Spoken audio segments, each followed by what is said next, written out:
What's going on, guys? Welcome to my Descendant build series for the First Descendant. Today we're going over my builds for Harris. Leave it to the construction car, Captain. I'll take care of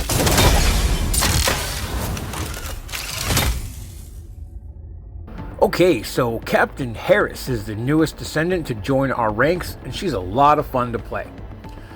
She's a toxic Descendant that focuses on close-range combat and good old-fashioned fisticuffs by utilizing a pair of mechanical arms known as the Nova system. Her kit also gives her bonuses to melee weapons, and she pairs perfectly with the new Hyper Nova sword. Note that she does also have a range-based build for those of you who prefer that playstyle. Since she's new, let's do a breakdown of her abilities. Her passive is called Internal Toxin Control. Similar to Ines, Harris gains her custom resource, Toxin, by using her first and second abilities, and then consumes it by using her third and fourth abilities. The real unique thing here, though, is that Harris gains special bonuses depending on how much Toxin she has stored up, and this is indicated by the color of her custom resource bar. As you can see here, the white bar means that she's below 30%, which gives her a cooldown decrease, skill duration up, and damage reduction. The yellow bar means that she's between 30% and 70%, which gives her an increase to her max HP, a defense increase, and a damage reduction. When her bar is orange, it means that it's above 70%, and this gives her an increase to melee weapon attack, increased skill power, and damage reduction. Use this to your advantage to maximize her damage output. Her first ability, Crushing Charge, lunges her forward. She then punches the enemy in the face with her mechanical arms. This ability can be chained 3 times in a combo attack, which does increased damage with each subsequent hit. It also causes tow on enemies as well, and has a total of 6 stacks. Harris's second ability, called Sight Intrusion, launches her up into the air. Her other 3 abilities will turn into arrows, as seen here. Pressing 1 will slam her straight down at the ground. 3 will launch her forward, damn near across the entire map. And pressing 4 will slam her down at a downward angle. Regardless of which you choose, Harris will slam the ground, dealing damage and gaining a protective barrier of up to 55% protection, depending on how many enemies you hit. Note that if this ability does not hit any enemies, it will reduce its own cooldown instead. So use this as needed, even if it's just to give yourself the barrier. You'd be surprised just how powerful this barrier is. It has saved my life quite a few times, especially in the new dungeon.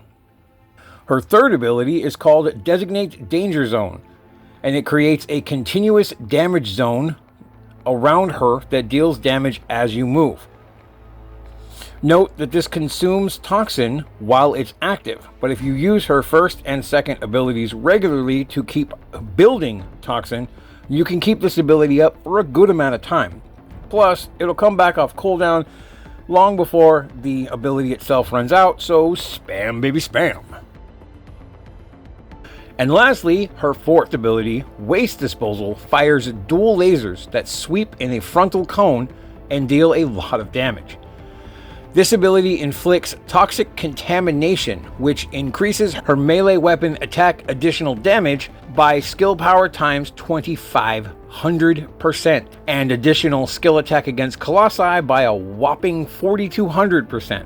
This lasts for 10 seconds at base and has a max of 12 stacks. As if that wasn't awesome enough already, it also gives you a defense increase for each enemy hit, starting at 50% and scaling in 15% increments from there up to a maximum of 200%. She has 2 Transcendent modules like always, and they're both very good in their own way.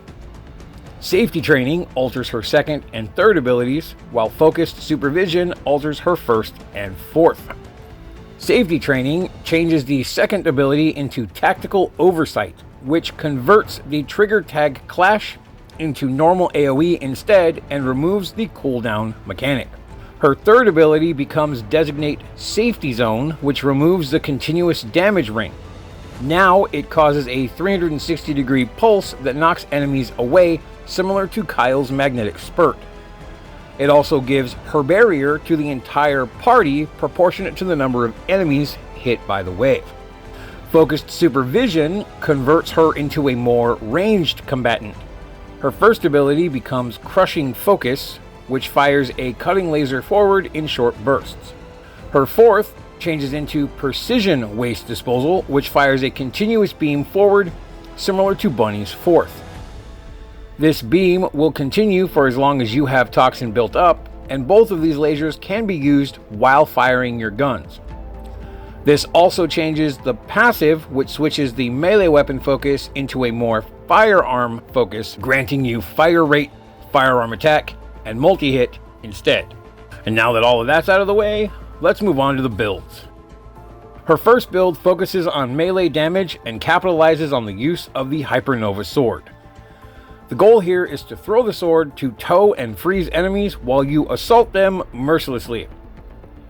This build is great for all mobbing content, including the new Supermassive Receptor dungeon. The trigger module you'll want to use with this build is Battering Ram, which triggers off of her first ability. Not only does this deal continuous damage, but it lowers the enemy's defense and attribute resistances, allowing you to deal even more damage. This build uses no transmod, and the mods for the build are Venom Synthetium,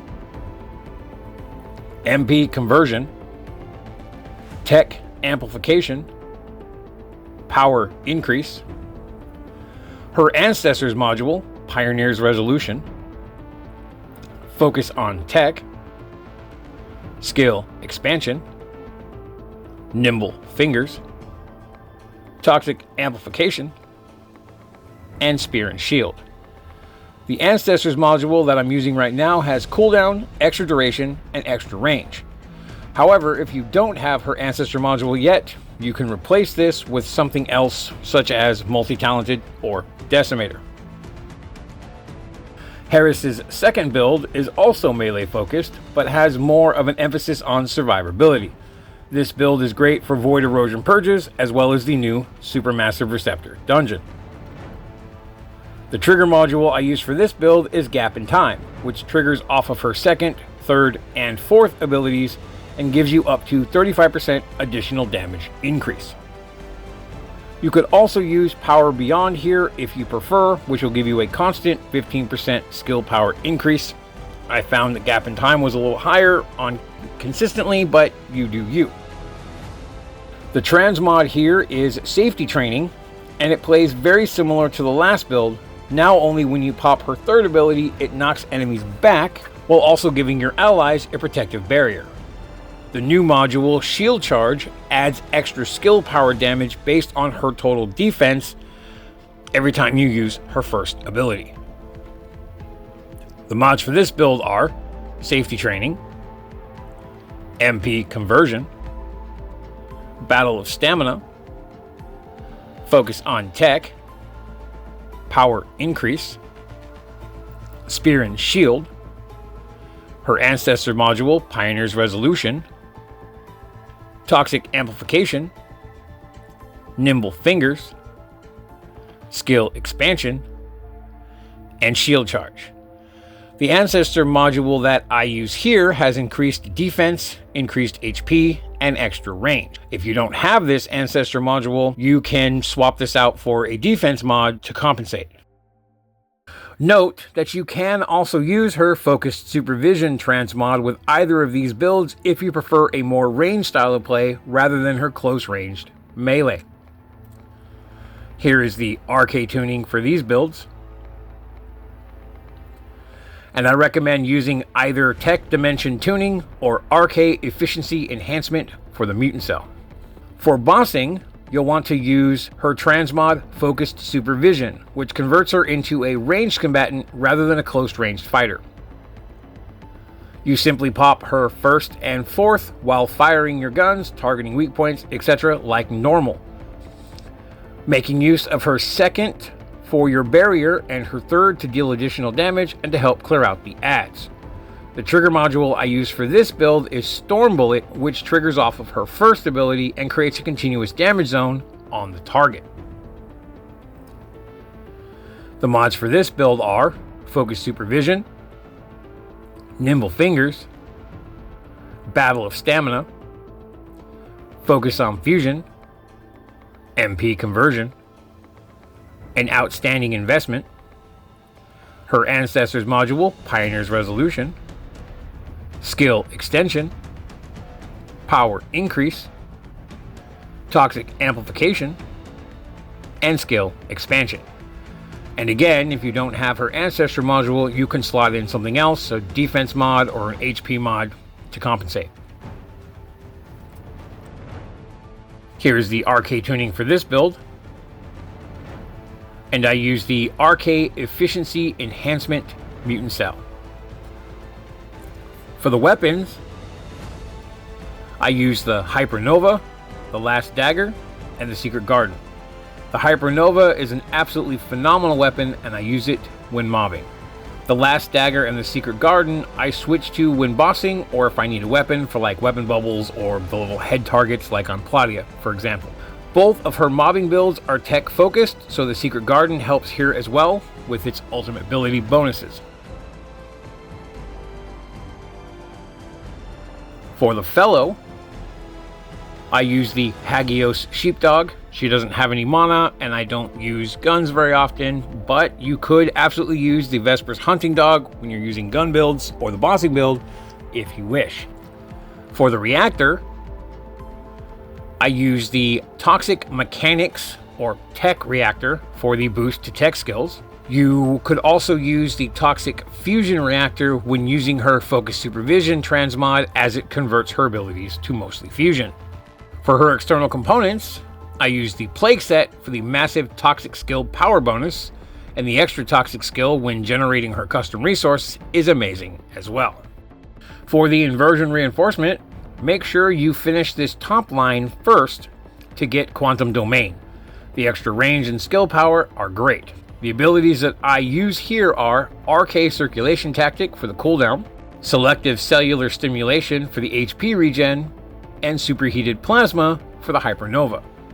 Now, if you're not using the Hypernova, feel free to grab whichever third you like.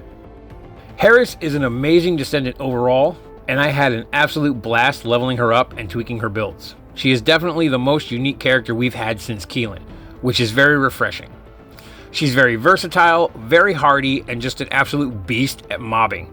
And I highly recommend her, especially if you are into like melee type, close range fighters, sword fighters, that kind of thing. She's also great at ranged, but the melee close range is really where she shines. So if that's your playstyle, I could not recommend her enough. Check out my other Descendant build videos, and please feel free to ask any questions you may have about this build or about Harris herself.